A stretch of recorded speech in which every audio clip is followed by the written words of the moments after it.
sort of like a vague concept at first if you don't really get what it's trying to apply to. And so for that, I'm just going to go through a super brief history of bookkeeping. So 10,000 BC, probably earlier, bartering. People used to trade shellfish for blobs. Bartering, though, has some problems. Obviously, there's granularity issues, like smallest possible unit. So if someone has a cow and they want to trade it for something that's worth less than a cow, they're going to have some difficulties with that. And also with the example of the cow, it's a little bit inconvenient. Then about 1000 BCE, we get our first early currencies. They're an abstract store of value, and they're small, they're portable, they're convenient. They have a lot of advantages over barter systems. Then we get into about 300 BCE, and we get early banking, which is stuff like loans, basic documentation, just keeping track of who has what without physically assigning those assets to everyone. And this is where a lot of really exciting stuff started happening. About 1700 CE, so a lot of time passes, we have the inception of modern banking, credit, business loans, fractional reserve banking, minting new currency that way. Internet-based banking, obviously a bit newer than 1700 CE for that one, and standardized cross-bank ledgers. So problems with modern banking. Modern banking is pretty robust, pretty secure, it works really well. We use it every single day. But it requires a lot of trust, and there can be potentially high or unfair fees, like sending money overseas is one of the most prohibitively expensive things you can imagine. And you really just don't have full control over your own money, which with basic currencies, as soon as we got into banking, it involves trusting someone, and that's where some of the cracks start to show. So the newest innovation in ledger banking, bookkeeping technology is blockchain. And a blockchain is really just a distributed ledger stored on a peer-to-peer network of computers. So what does that really mean?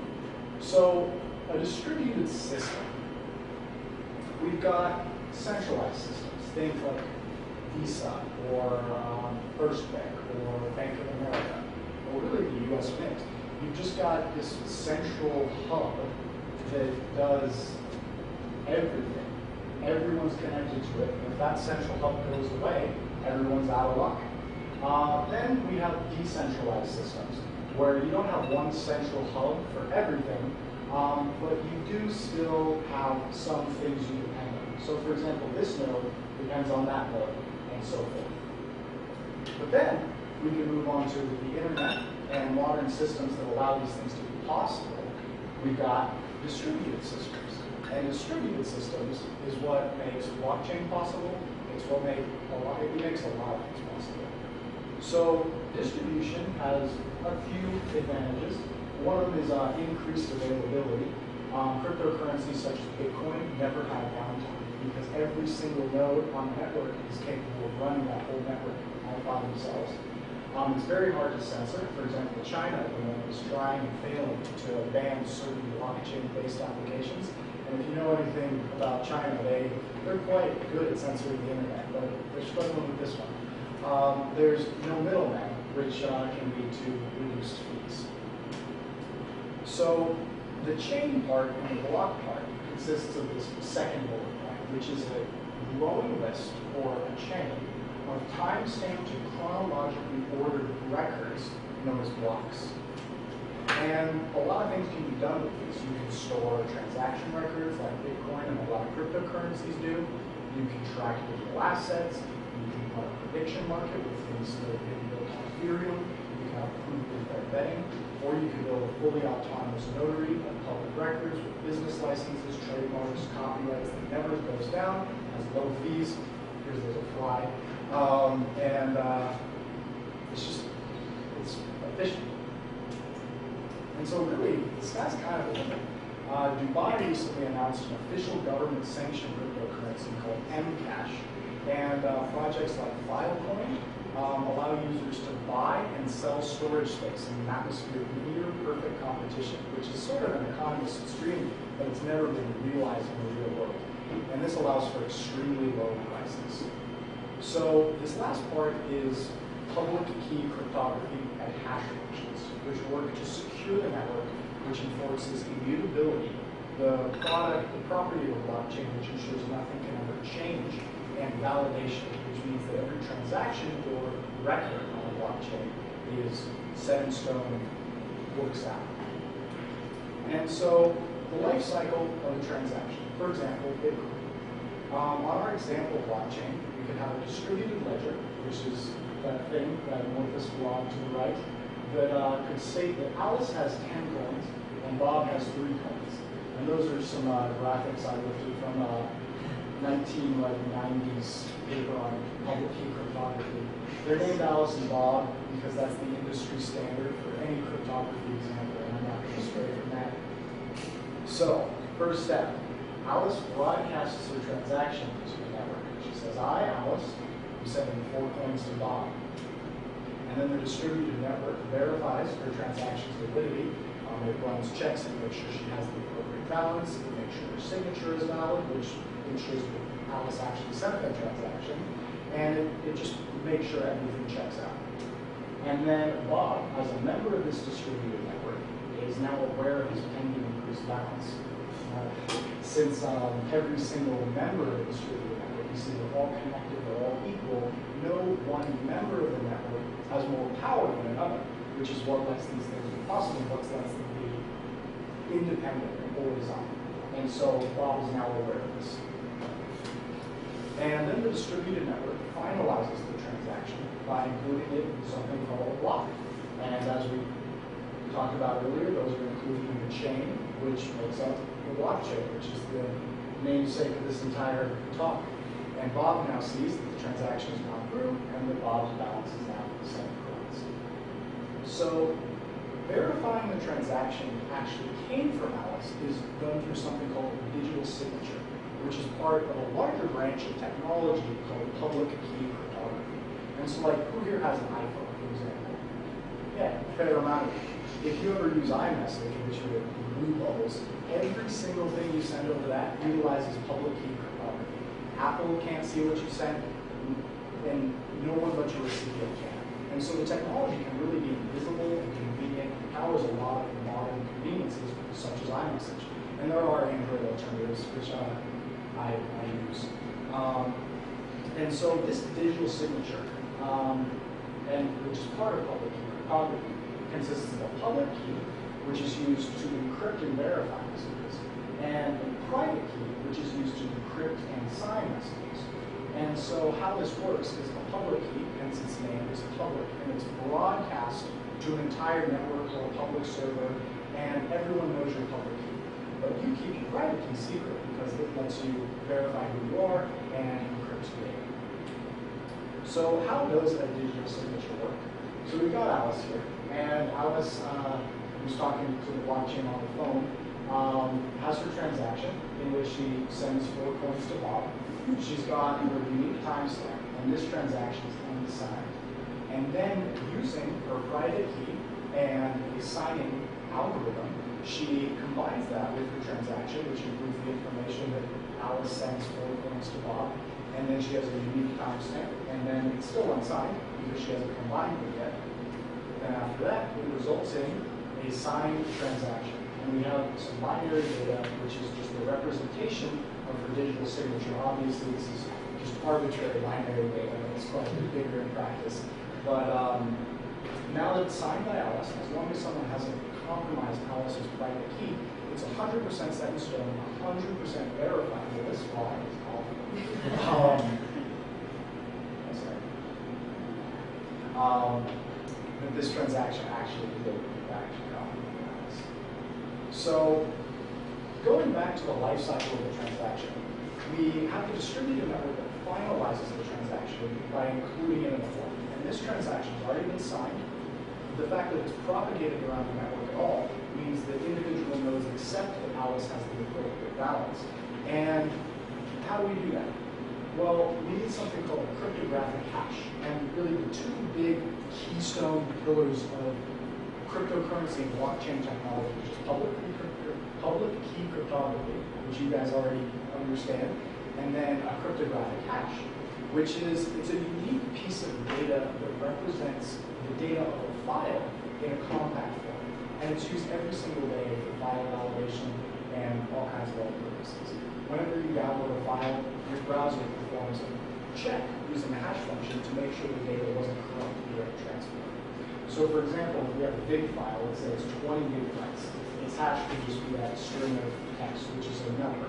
And then we could have a nearly identical really big file, but it has a wildly different hash, which is a very special and important property of a hash function. And then we could have a tiny file, and its hash would be the same size as these 20 gigabyte very large files. So going back to this, the structure of a blockchain is really just this. It's transaction data, and then a hash of the block. And then the next chain has the previous block's hash, which connects it to the previous block. And then the next block after that has the previous. And so since the hash is fully representational of the block's information and proves that it hasn't been modified in any way, every single subsequent block in the chain further increases the security of the network. So just to recap, we have a transaction which is created, and then the transaction is signed, and then the transaction is pushed to the network, and then the network validates the signature, and then if the transaction is valid, it gets included in a block, and this just gets repeated. Yeah. Can I ask you a question?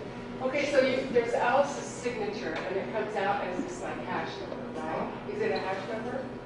Well, a hash is included in your signature. Okay, so is her signature always the same, or is it a different signature hash for every transaction? That's a very good question, and I believe I get into it. Okay, well, don't worry about that. Just say I'll answer that later. No, I got it right.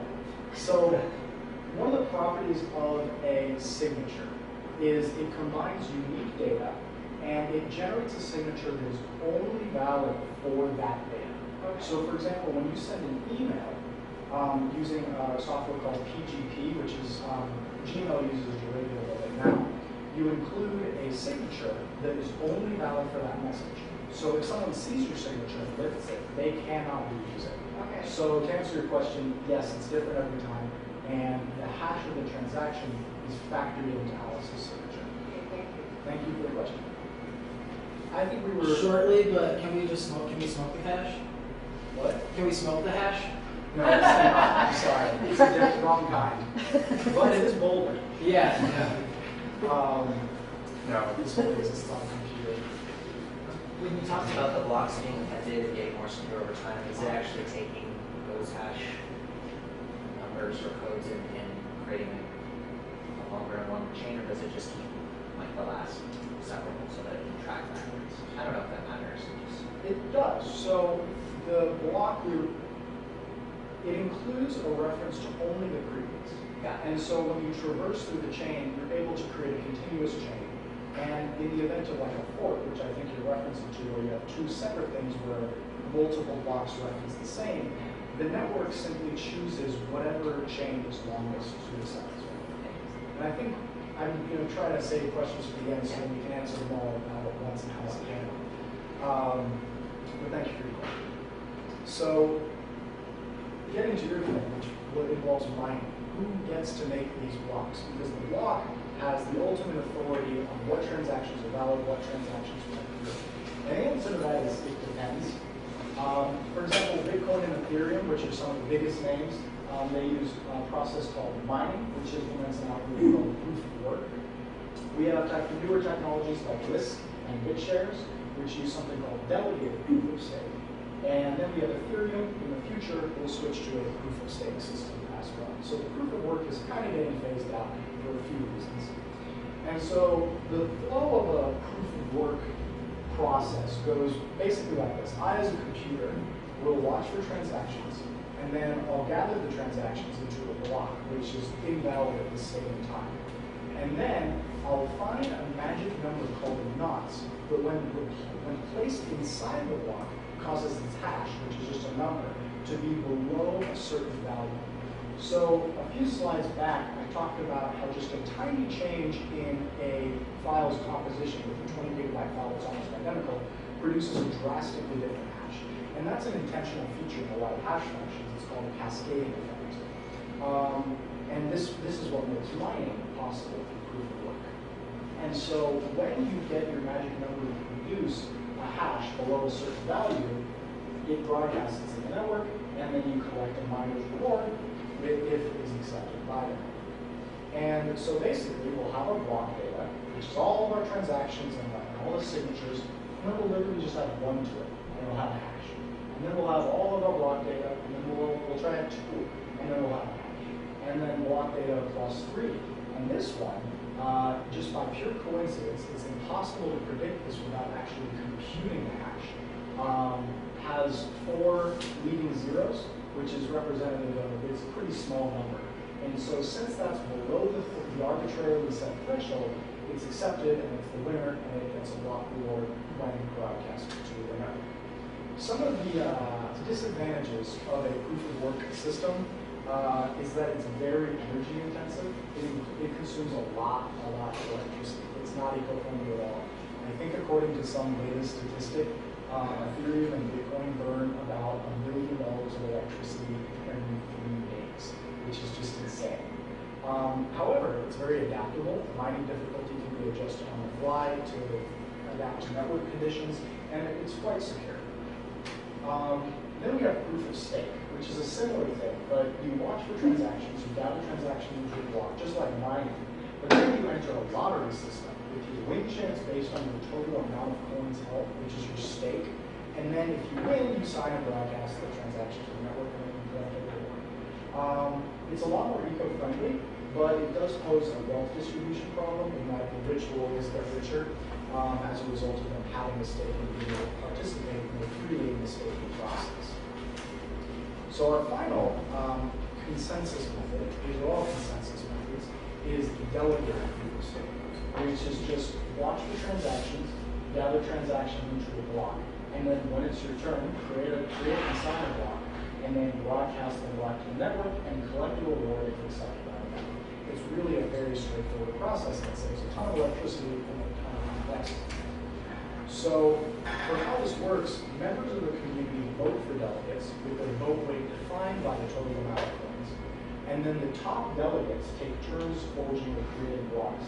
And so it incentivizes innovation from the delegates. So instead of just purchasing a ton of currency for themselves and using that as they would in a proof of stake system, they can create innovations or contribute to the community or do something charitable and then earn votes from the people who do own lots of coins that vote for these delegates. Another advantage is it's extremely predictable, which depending on the context can be an advantage and a disadvantage, but 99% of the time it's a pretty big advantage. And it's harder to attack because with proof of work and proof of stake, you can either purchase a massive amount of computing power or a massive amount of currency and perform a fairly effective attack on a network. But with delegated proof of stake, that attack surface is much smaller. So just to summarize, a blockchain is nothing but a distributed public database. It's highly available, it has very high integrity due to its digital signatures and hashes. It utilizes public key cryptography, and the blocks are linked by hashes, and utilizes one of many consensus systems. Some examples are mining proof of work, proof of stake, or delegated proof of stake, and much more. I think we barely, just like as a community, barely scratched the surface of some of the applications of blockchain technology. In the future, things such as programmable money and dynamic contracts, which are already being done, distributed applications, truly perfectly competitive markets, which I don't think we've ever seen before, and fully decentralized organizations that can vote on things and allocate funds according to a provably fair, 100% transparent ecosystem. And that's it. It's a fairly straightforward technology, but I think it's really exciting, and I think it has a bright future. So if there's any questions.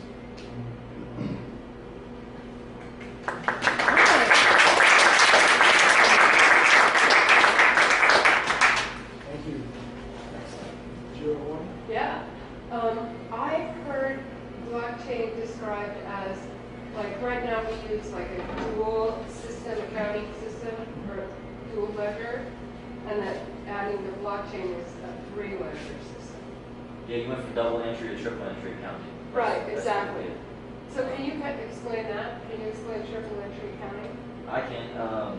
So you have the two initial entries, just like a traditional counting system, and the third entry is the blockchain as witness. So the blockchain is the witness, it's the. And that's the third entry. It's permanent and can be undone. People in accounting will argue that it doesn't necessarily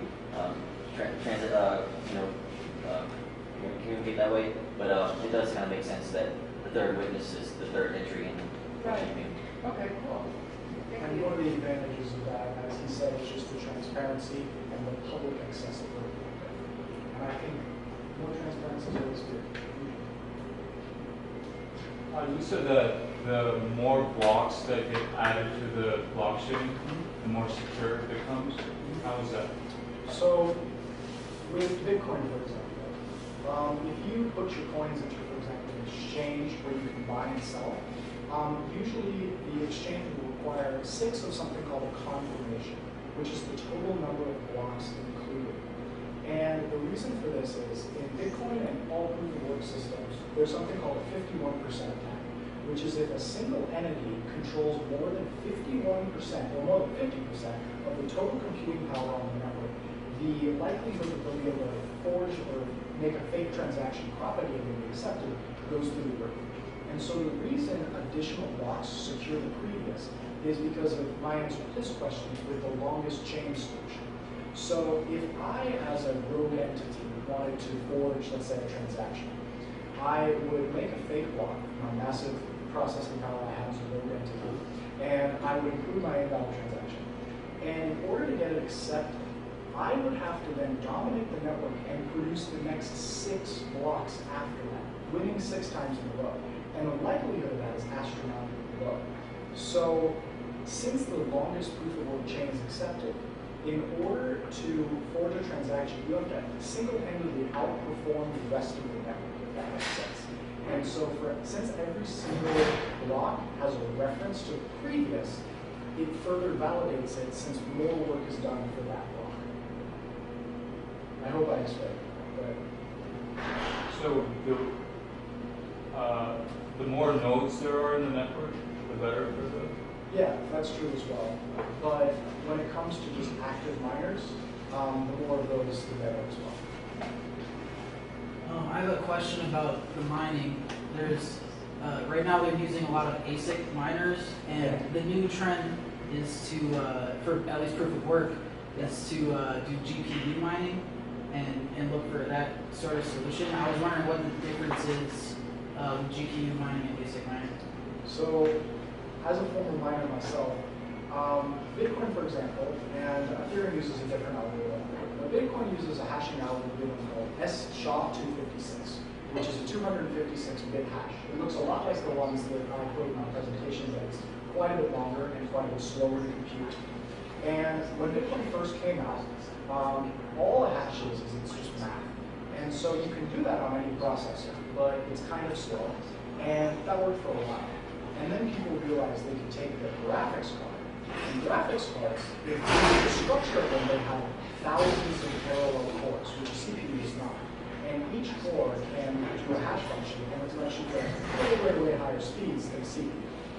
But then moving on to ASICs, as you mentioned, an ASIC is even faster than a GPU, because the GPU is still a general computer. It can do anything. And so as a result of that, it loses speed if it just needs to do one specific thing. More specialization always results in more speed.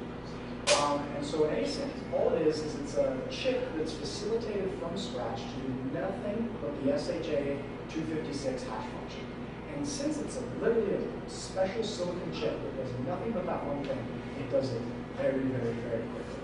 And that's why they absolutely dominate most mining scenes that ASICs are present in. And I think this will be the last one, then we're going to hold questions for maybe the panel at the end. We've got. Oh, sorry. So just going back to the transparency, how do you see coins like Monero affecting transparency going forward with increasing demand in that kind of anti-transparency? Well, Monero is a very special case. It's designed for lack of transparency. It's designed to obfuscate data. People have called it the Tor of cryptocurrency. I think it's really valuable for very special cases. But in general, I think the value of blockchain comes from its transparency. And obviously, you're always going to have use cases where you don't want that. But in general, I think Monero is not an example of the blockchain dream of fully transparent decentralized systems. But it's still valuable. Monero's super neat. And People still need somewhere to hide their stolen funds. yeah. So I think up next we're going to have Matt talk a little bit about financial applications of Monero. All right. Thank you all very much for your time.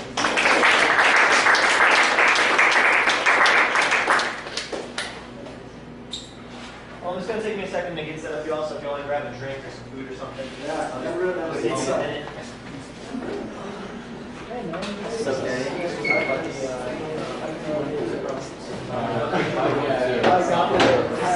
Who the hell is this? 512 is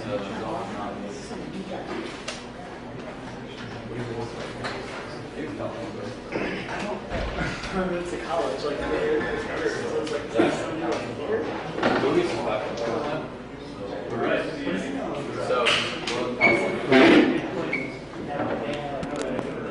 I'm a social entrepreneur. I like to invest in things not just based on the amount of returns I may receive from it. I like to also look at the merit it creates, the social and environmental impacts of businesses, things like that. I got started learned about cryptocurrency in about 2012, late 2012, 2013. Since then, I've mined and helped mine Bitcoin to Dogecoin, from Vercoin to Redcoin, a few coins in between, like Peercoin, Primecoin, a couple others. So I'm pretty well versed in various cryptocurrencies and in the space. And around late 2012, I believe, I started hanging out with a lot of libertarians, things like that, at the University of New Orleans. And at the time, they told me about, the Federal Reserve, fractional reserve banking, various things like that. And of course, at the time, I'd never heard about these things. I didn't even realize that there could be problems with currency. Or, they were like, oh, well, the US dollar's broken, the Federal Reserve is corrupt, all these things. Well, I asked them, okay, well, what's your solution to this? And does anyone want to guess what they told me? No, they didn't. They told me to vote for a guy named Ron Paul. Yes. They were sure that one was going to do, and I was with them on that. Well, as we know, that failed, and that did not work out very well to change the status quo. So I decided to do my own research. I decided to go, well, you know what? I don't like people that come to me with problems and don't have any solutions. So I started doing research, and it was kind of serendipitous that I came across Bitcoin. I was like, oh my god, there's a solution to my problem, and it actually exists online. Like, this is amazing. And at that point, I thought to myself, either I get involved with cryptocurrency and Bitcoin, and hear about other people talking about it for the next 5-10 years, or I get involved with it myself personally, really inundate myself with it, and grow with it. And I did. And now, here we are talking about it still years later. So, this right here is gold, and we're going to be talking about the value of currency. Because the main and first use case of Bitcoin and cryptocurrency was, of course, the namesake currency, cryptocurrency. So when you look at gold, a lot of people usually think value, right? If you saw a gold bar just sitting on the ground, you'd probably pick it up. You'd probably go, oh look, gold bar, it's not. And that's probably because we all equate gold with value for various reasons. Well, this is a meme. This is pretty much the opposite of cryptocurrency. It's the opposite of currency or what you want in a currency. So this is, if you're not familiar with it, it was a very popular meme from 2012. And it's pretty much just replicated as much as you want. You probably couldn't tell me if this was the original Doge meme or if it was a replication or which replication it was. There's millions of copies of it. They all are identical in a way. And so this really has most of the properties you would never want in a currency. It doesn't give you any intrinsic value. It might make one person laugh, but it might make someone else cry. So you're really not sure. Well, when you combine gold and a meme, you get Dogecoin. So I'm not sure if y'all are aware of Dogecoin, but Dogecoin is known as a joke. It's a joke cryptocurrency. It was made, even the maker of it calls himself an internet troll. Okay? That's the person who made this. Well, the real thing is, this meme, this joke of a coin, well, the prices have fluctuated a little bit, but just 2 months ago, this joke of a coin was worth $200 million in total market cap.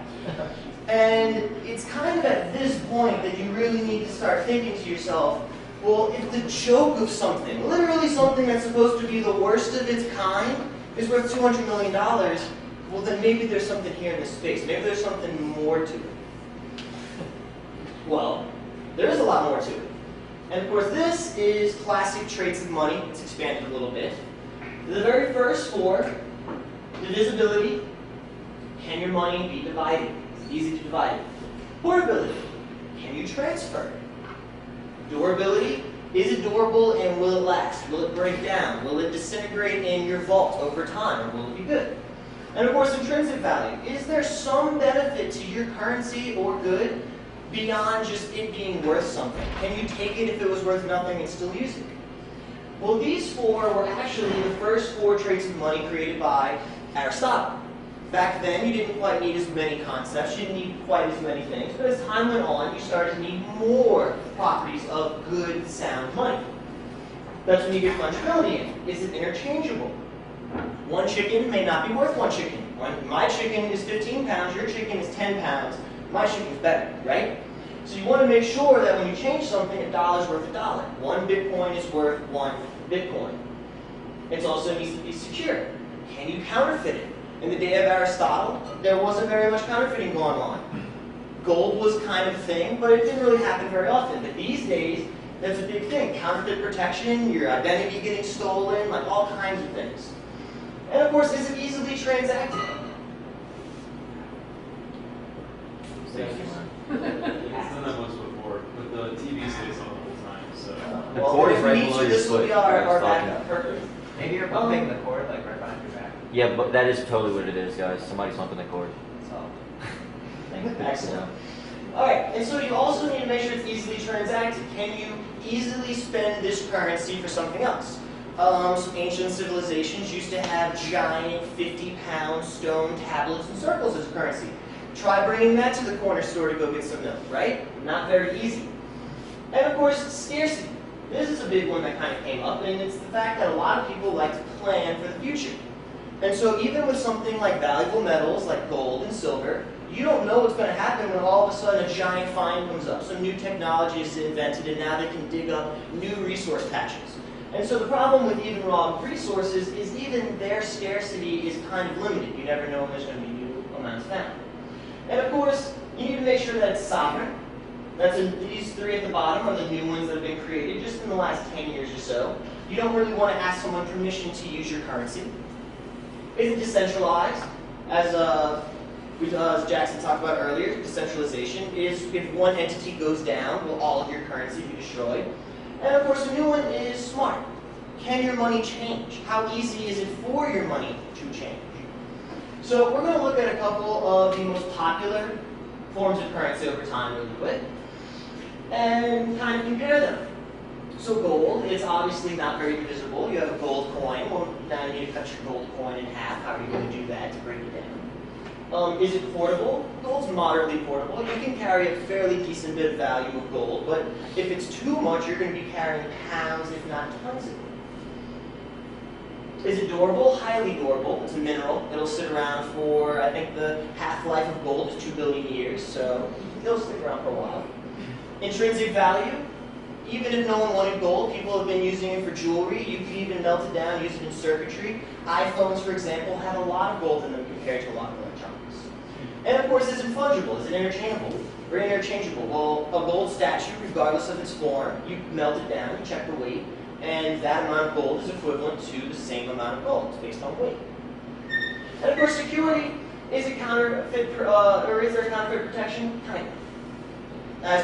As we all know, most likely you're not going to go home and try and forge some gold to pass it off to somebody. But you could. Some people do actively go and plate nickel in gold, things like that, to try and fraud people. And of course, is it easily transacted? No. If you brought gold coins to the store, no one's probably going to accept it. And of course, scarcity. It's moderate. As I was talking about raw resources, you really don't know what's going to happen with raw resources. 30 years ago, they found a new diamond mine, and it kind of shook up the value of diamonds. The same can happen for silver, gold, oil, happens all the time. And of course, is it sovereign? It's not really sovereign. Most of the gold in the world has actually been found. It's actually in vaults, in places. So if you want access to it, you really don't have much of an option. You have to find somebody to be able to use the gold. And of course, decentralized. It's highly centralized. You have places like Fort Knox that supposedly have the most gold of any of the places around. So there's only a few entities that even have large amounts of gold within the trillions. And of course, smart. You can't program gold. All right, and then can't do anything. Well, then you have fiat currency. It gets a bit better at a few of these things. Is it divisible? Moderately. You can't take a dollar and break it into a dollar, but you have change, right? You can get down to the penny, the nickel, the dime, the quarter. So you can kind of break it down. Is it portable? Highly portable. Easily to carry tons of money with you. A briefcase of money, I think, is $1 million of $100 bills can fit in one briefcase. And of course, durability. Money is fairly durable, but it's easy to burn. Some bugs will eat it. They try and make it tamper-proof, but depending on the situation, your money can disappear on you. And of course, intrinsic value is highly low. I'm sure everyone has heard of the famous Zimbabwe dollar, right? The Zimbabwe $1 trillion notes. Well, they had hyperinflation, and literally the only thing their money was worth for anything for was burning it and using it as wallpaper, because that's all it was. It was cloth and paper. And of course, fungibility. Is it interchangeable? It's highly interchangeable. Is it secure? There's a lot of fraud and things that go on with digital fiat currencies. Not as much with fiat currency, but even so, whenever you go to a store, I'm sure you've seen cashiers and things swipe a marker onto it, because it's a very common thing to still have your money counterfeit. And of course, is it secure? It's fairly, security, easily transacted. It's highly transacted. The US dollar is the most accepted currency on the planet. If you bring US dollars pretty much anywhere in the world, they will accept them from you for stuff. And of course, scarcity. Big one. Look, no one has any idea how much fiat currency is going to exist at any time. And so when it comes to us trying to plan for the future, which is what you're supposed to do in finance, you can't, because you never know what the value of your currency is going to be from this year to the next year to the next year, based on what the Federal Reserve decides what the new interest rates or inflation rates are going to be. Of course, is it sovereign? Very low. If the US government has a problem with you, well, guess what? Every bank account you own, frozen. PayPal, done. Anything you have, gone. Can't use it. If you don't have their permission to utilize their system, you're out of luck. Decentralized, highly centralized. If the US government goes down, or any particular government backing their fiat currency, as that is one of the main traits of fiat currencies, it's backed by a government. Government centralized, it goes down, the currency will likely lose value because there's nothing to back it. And of course, is it smart? Well, no. If you actually want to change any laws in America, it's by virtue of our processes of democracy and all that, it takes years. It's supposed to take years. But for our purposes, if you need a quick, sudden change because something comes up in the environment, you're out of luck.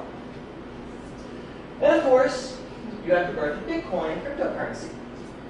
As you can see, it's almost like cryptocurrency was created to be the perfect money.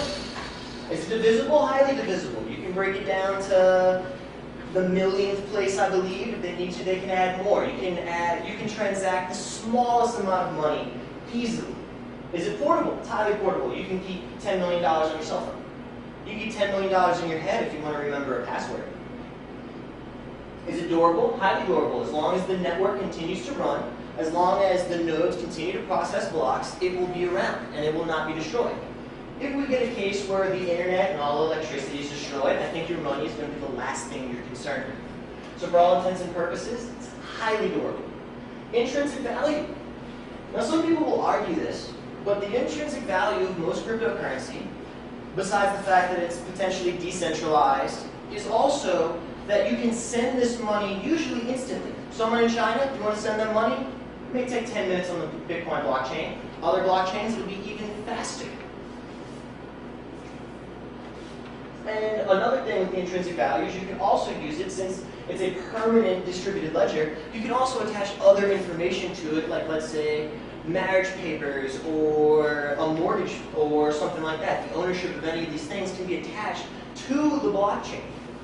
And of course that is highly intrinsic, and even if it wasn't worth anything, you could still be able to perform those functions. Fungibility is interchangeable. One Bitcoin is worth one Bitcoin, one Lisk is worth one Lisk, one Ethereum is worth one Ethereum. They're all the same and interchangeable.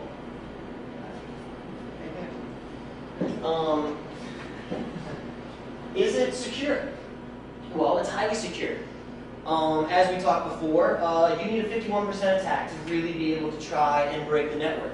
For you to do that, you need to have the majority of the production power of that chain. And typically, if you have the majority of the production power, why would you destroy your own power, right? If you're making 51% of the rewards of a network, why would you want to get rid of that all of a sudden? You probably wouldn't. And of course, easily transacted. It's very easy to transact cryptocurrency, although it could be argued that you can't go to the store and go to Walmart to be able to transact.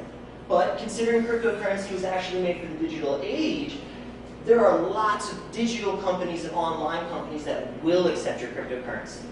Steam. Yes, Steam is one of them. And of course you have scarcity. It's very high. Scarcity is actually programmed into Bitcoin. Other coins choose if they want to be scarce or not. But either way, you can judge how much of that currency there is going to be. There are set inflation rates, set market caps, or coin caps. So it's very easy to decide what the scarcity is going to be.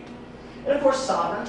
As long as you have access to the internet, you can download from GitHub, which is open source, most codes, most programs that you need to be able to run your own nodes.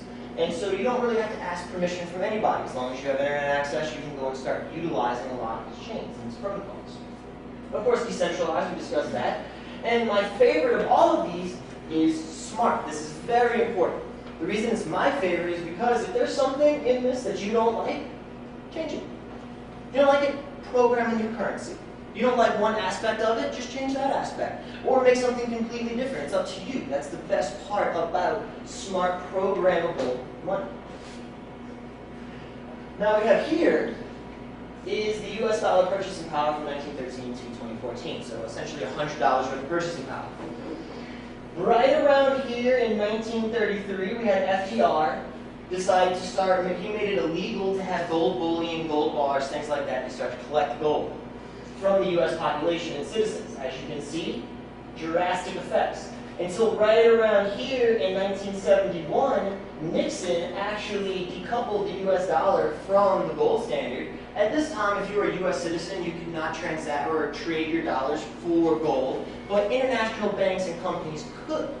At this point, even those companies could no longer change out US dollars for anything. And as you can see from here, the purchasing power has dwindled. Now, keep in mind, this is an exponentially increasing bar over here. So you dropped an order of magnitude in your purchasing power just in the last 100 years since the Federal Reserve was created in 1913. In contrast, this is the total market capitalization of cryptocurrency. It only has not even a 10-year track record. And just recently, as you can see, it's been going up, which is quite the opposite of the US dollar's purchasing power. Now, why is this? Well, there's a lot of reasons why, but a very big reason as to why you can do this is because there's a lot of planning involved. As that giant chart I showed you where everything is green for high, that is why I believe that you are seeing such a big involvement in cryptocurrency, because it is so much better at being a currency than our current methods, including digital fiat, that this is the end result. People see this and they're thinking to themselves, well, why would I want to use this money that actually loses value every year when I can start utilizing money that typically gains value over the long term?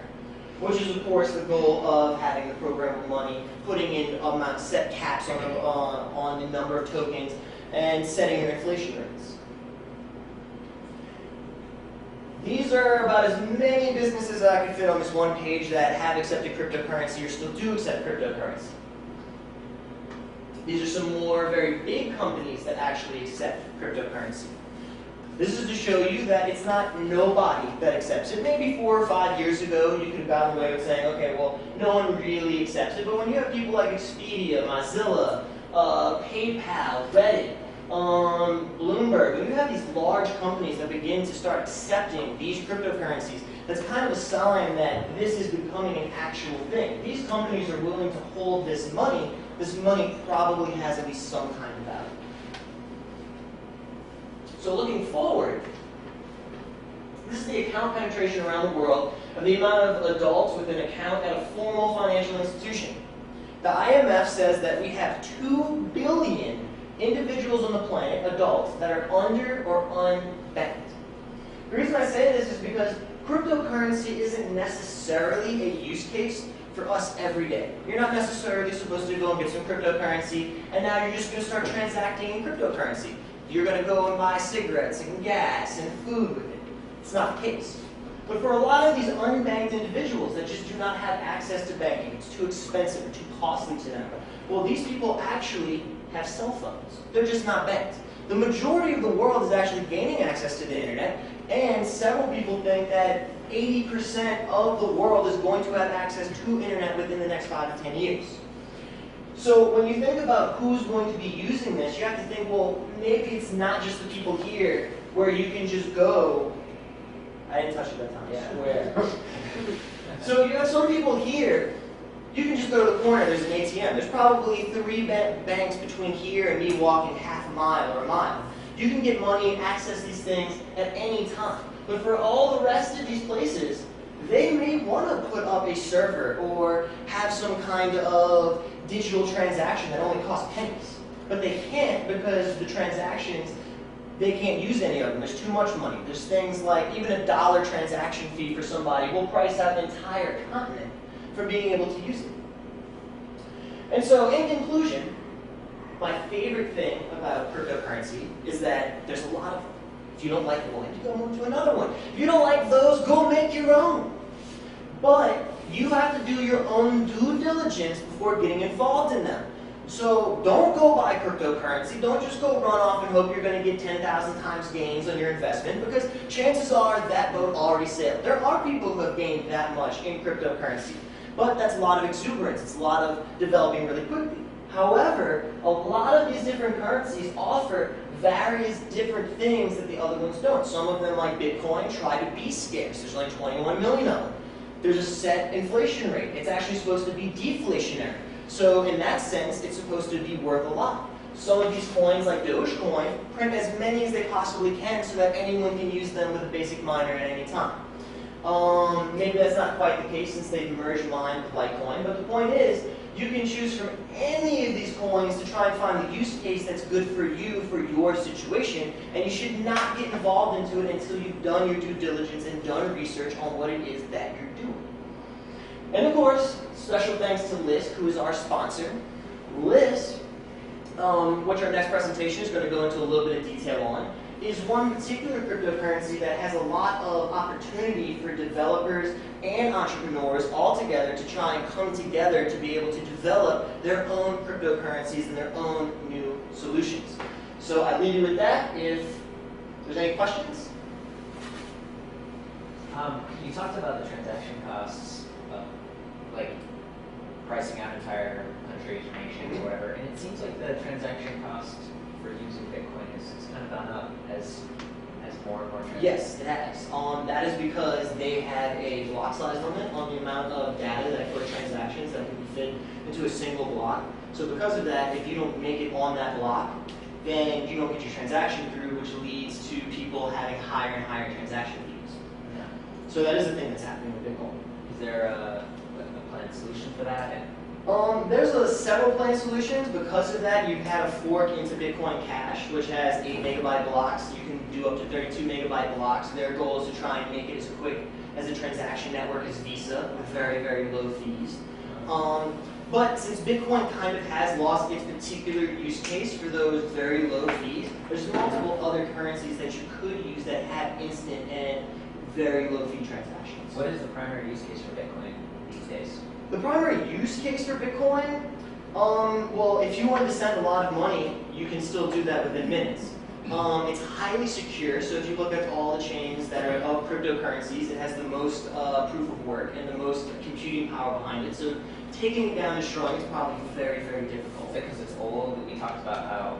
Yes, it is, because it's very old, there's a lot of people involved, and you could probably say that the first mover advantage, I mean, that's always important in any business space, and Bitcoin definitely has that.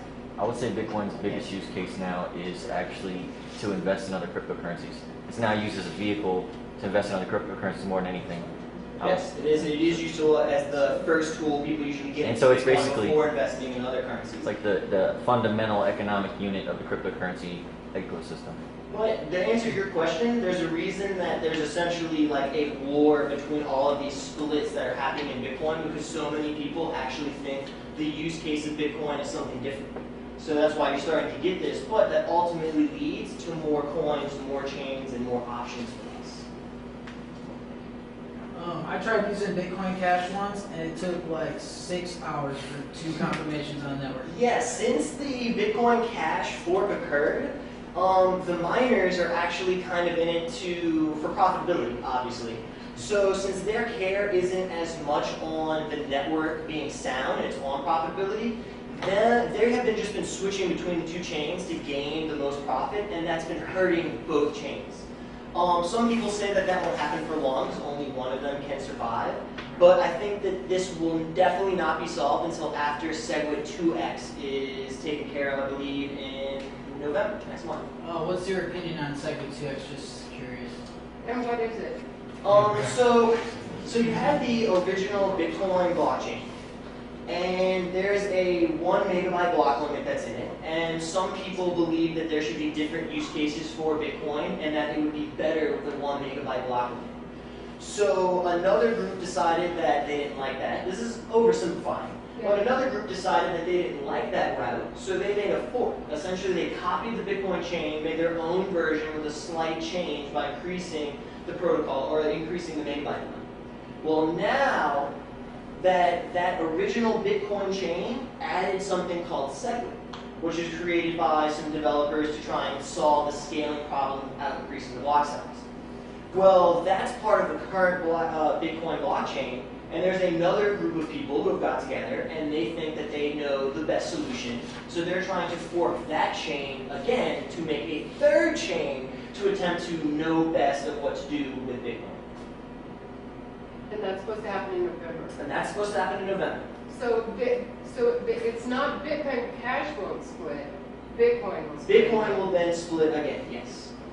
Yes, it's a lot to keep up with, and it's very exciting though, because no one actually knows what's going to happen. And so you say SegWit 2X. I mean, what is SegWit? When you say SegWit 2X, does that mean it's SegWit is split? Yes, so right now, Bitcoin has this new SegWit code. SegWit 2X keeps the SegWit code, but increases the block size by 1 megabyte from 1 to 2. And will that be with the original Bitcoin or the split? That will be with the original Bitcoin would split to have the SegWit code and an increase in block size by 1 megabyte. And then what would the split guy have? Well, if you knew the answer to that question, you would be very rich in the next month. Okay. That is the biggest thing. If anyone actually knew what was going to happen, and some people think they do, they're starting to place bets on it as we speak by buying the coin that they think is going to do it. All right. Thank you. So you mentioned security, or secure for like the different standards of currency over the years.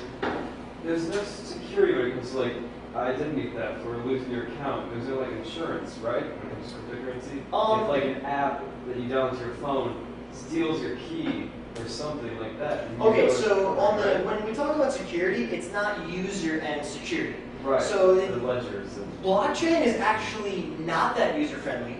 In most cases, I mean, some people can't even figure out how to use checks still. Like I know, I know old people that are worrying with that. So it's definitely not easy to use. But as far as security is concerned, is it going to disappear overnight? Is an entity going to come in and be malicious and be able to destroy it? Is this entity or are the miners going to be able to particularly single you out and attack you? Probably not. But I guess my worry is for the individual. One person losing their key is the end of their? You should keep For- several keys. That'd be like Oh, having a okay. giant safe and only having one key to it, and then your key's lost. For someone who's not particularly experienced, it's better for them to use a custodial service like Coinbase or something to hold their funds. If you can't secure your funds correctly, or you don't understand exactly what you need to do that, then you're better off just keeping it in the custody of someone else. Although that's highly unrecommended because the freedom of Bitcoin is being able to control your own money. But right now, that's what a lot of the development is working towards, to simplify and improve the end user You'll see experience. some altcoins that are a bit easier to use. Like you can, like Lisk, for example, you can have a name with your account. Mine's Ultra Fresh. So I can go and have someone send me funds on that account.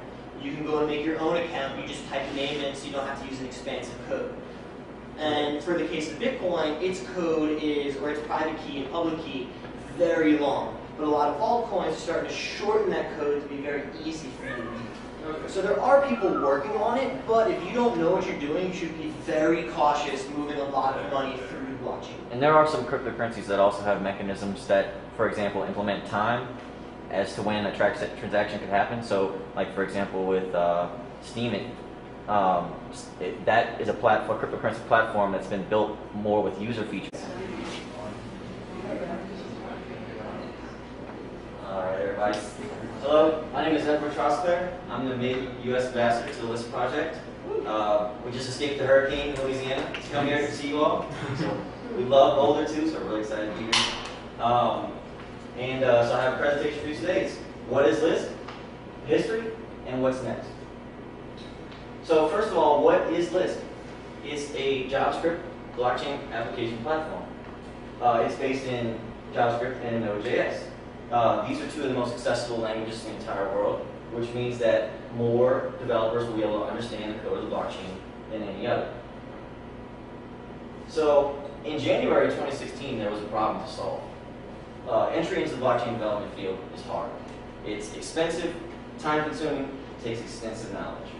So Max Kordek and Oliver Beddoes, the Chief Executive Officer and Chief Technology Officer of Lisk, decided to solve that problem. And so the solution was a development framework for blockchain technology, similar to Rails or Django for traditional programming. So in order to make that dream a reality, they had to collect funding. So they sold an initial distribution of Lisk. 100 million Lisk were exchanged for 14,000 Bitcoin. This so happened to just be when Bitcoin was only worth $400. So they really won the last wave of cryptocurrency. They held the entire 14,000 Bitcoin until it's worth well over $4,000. So now they have $60 million in funding or more. Project's probably funded as long as you can go. And so after those tokens were sold, they were made live on the network in May of 2016. And since then, the network has been quite busy, and we have over 1,000 nodes, 250,000 transactions, $500,000 in volume, and now actually 52 core releases. So in November, after a period of trying to establish a cryptocurrency nonprofit in Germany, which was unsuccessful, they had to do so in Switzerland. And so the money became available. And that's when they began to start hiring the team. So since then, they've made quick work, and they have hired developers from 12 different countries.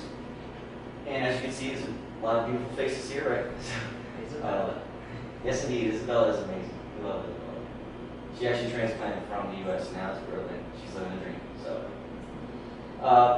So in June, we had the Lisk Nano release. This is the first major release of Lisk's Lite client. This allows you to perform the basic tasks of the network, such as voting and sending transactions, and also signing messages. Now, Lisk Core, in June, we came to finally Lisk Core 0.9. So we haven't reached a full version, full major release of Lisk yet. That's how early this is for investors and developers to take a look at. We're not even at 1.0, which is actually coming soon. So Lisk is also working with a few companies to really shore up their strategy and their marketing, and so they've teamed up with Relevance.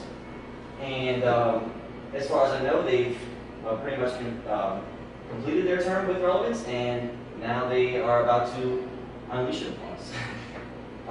And also, they are working with Tacky and Naughton, a creative rebranding company who is responsible for new website, new logo, design, etc.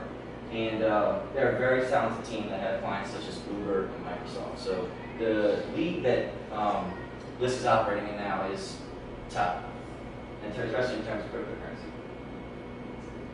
So in December of 2017, we'll have the entirety of the Lisk ecosystem, at least in its first basic form. And basically, those blockchain applications I talked about that this platform is for will consist in 3 parts. The blockchain database, which is in PostgreSQL, the smart contracts backend, which is in Node.js, and the user interface frontend, which is friendly JavaScript and HTML, CSS, etc. So right now we are waiting for the first release of the software development kit, and that's basically the tools for development and deployment of your blockchain apps. Once we have that, developers will really be able to dig in and start creating prototypes, etc.